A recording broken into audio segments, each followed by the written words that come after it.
ద్వేషించబడిన నా స్థితిని కూర్చి అనేకులకు వింతగా నిలిపితివే.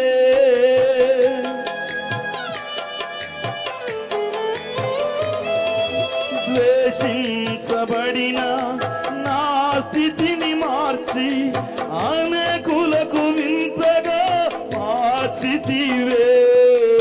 ఇంతగా నన్నింతగా ప్రేమించితివే. ఇంతగా నన్నింతగా ప్రేమించితివే.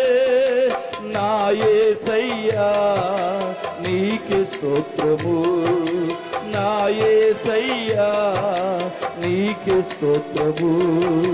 నాలో ఏముందని కోరుకుంటివి, నీ సేవకై పిలుచుకుంటివి. నాలో